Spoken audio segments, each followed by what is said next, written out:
Mold. It's one of the most common and, let's be honest, most frustrating issues you can face when you're renting. It can turn a home into a total battleground, right? Pitting the landlord against the tenant. But who's actually responsible? Well, in this explainer, we're going to find out by getting past the arguments and digging into the facts. Okay, let's kick things off with a really powerful idea that's going to guide this whole investigation. Responsibility follows causation. What that means is, we don't care about opinions. We don't care about who thinks what. We care about the actual physical cause of the problem. This one simple principle helps us cut right through all the noise and find a real solution. You know, every mold situation really does start out like a mystery.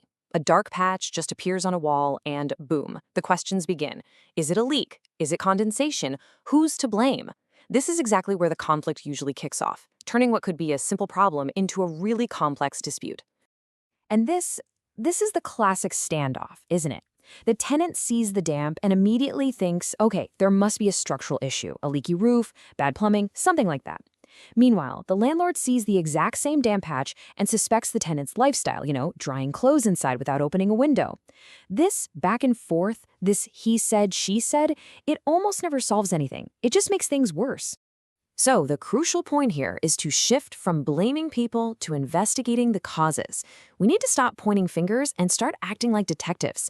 It's time to start profiling the usual suspects, the real, physical factors that actually allow mold to grow in the first place.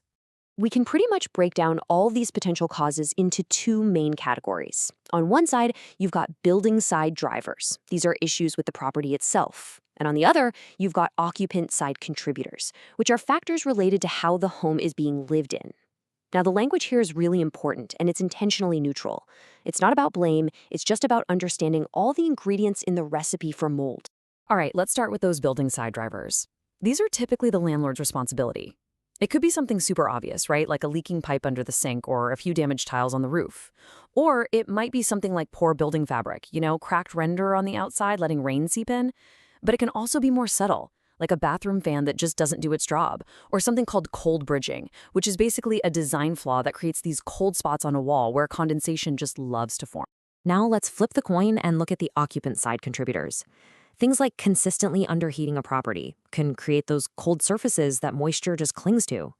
Drying tons of laundry indoors without ventilation, that's a huge one. It's literally pumping gallons of water vapor into the air. Sometimes people block up air vents to stop a draft, but that just traps all the moisture inside. You gotta keep that air circulating. Even just the number of people living in a space can be a factor, if the ventilation wasn't designed to handle it. And here it is. This is the absolute key to solving this whole mystery.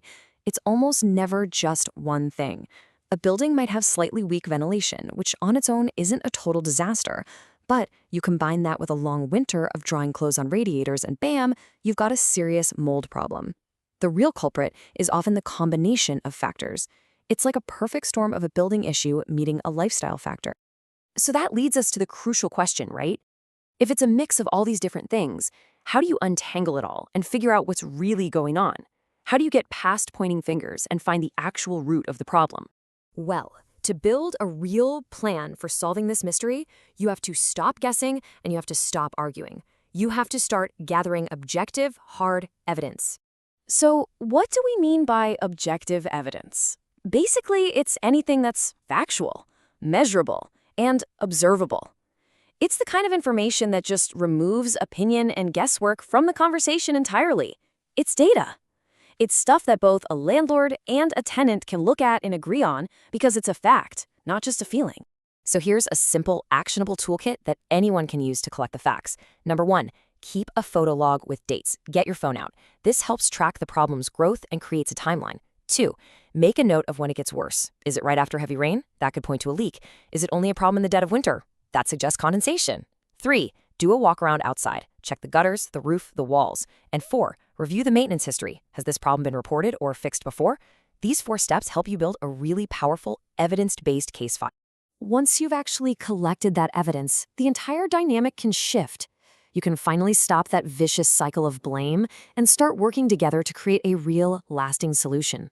Because the purpose of the evidence isn't to win an argument.